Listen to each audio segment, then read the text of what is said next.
Сайн байцгаана уу? IT Wizard төв сүгийг хөгжүүлэгч Ундраа байна. Манай компани үйл ажиллагаагаа өргөжүүлэн Myanmarт шинэ салбар нээсэн байгаа. Myanmar IT Wizard-ыг танилцуулах зорилгоор энэхүү бичлэгийг бэлтлээ. 2023 оны 12 сарын 1-нд офисын байр хайж гэрээ хийх, хамтран ажиллах баг бүрдүүлэх, сонгон шалралт хийх зорилгоор ерөнхий захирал болон гүйцэтгэх захирал хоёр маань Myanmar улсыг зорж итсэн.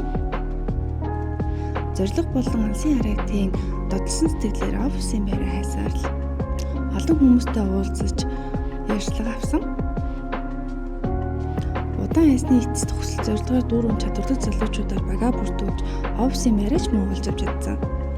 2023 оны 12 сарын 18-нд Myanmar IT Wizard албан ёсны бүртгэлтэйгээр логогоо хадсан үйл ажиллагаагаа эхлүүллээ. Ажлын эхний өдөр бүгд догдсон сэтгэлээр ажилдаа очиж ажлын анхны гараагаа эхлүүлсэн. Ажлын эхний өдөр ажлаа тараад нээлтийн бариа тэмдэглэн хамтдаа оройн хоолнд орсон. Таршимт дуртаханд Myanmar-ын далайн гаралтай бүтээгдэхүүнүүд маш хямд бөгөөд үнэхээр амттай байдаг юм билээ. Мөрөөдөл баяччээр дүүрэн залуучуудтай хамт Myanmar IT Wizard-ийн аялал их үргэлжлсэн. Мөн энэ үеэр Тэмүүжин захирлын маань төсөө өдөр давхар тохиож хамтдаа дахин нэг баярт өдрийг тэмдэглэсэн.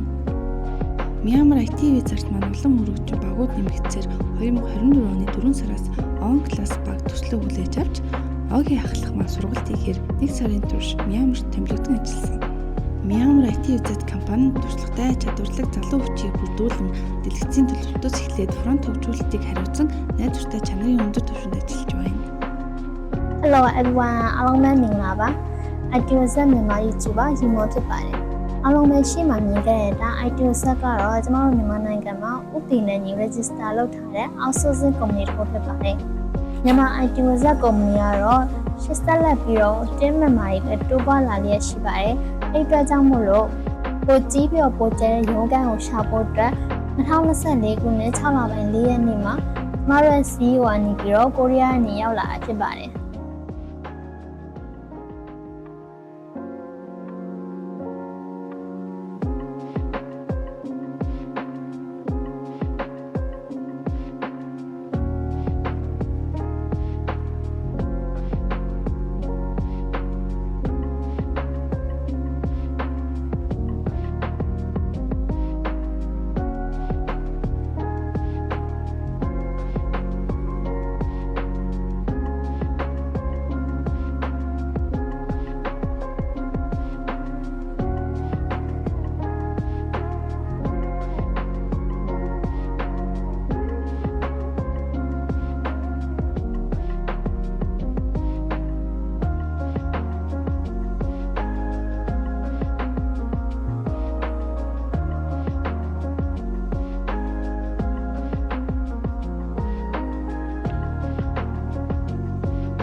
ဒီဗီဒီယိုလေးကိုအဆုံးထိကြည့်ပြီးတော့အားလုံးကျေးဇူးများတင်ပါတယ်။ကျမတို့ရဲ့မြန်မာတီကိုဆက်လက်ပြီးတော့အားပေးကြဖို့မျှော်လင့်ပါတယ်။ဒါဆိုနောက်ဗီဒီယိုမှာတွေ့ကြမယ်နော်။တတား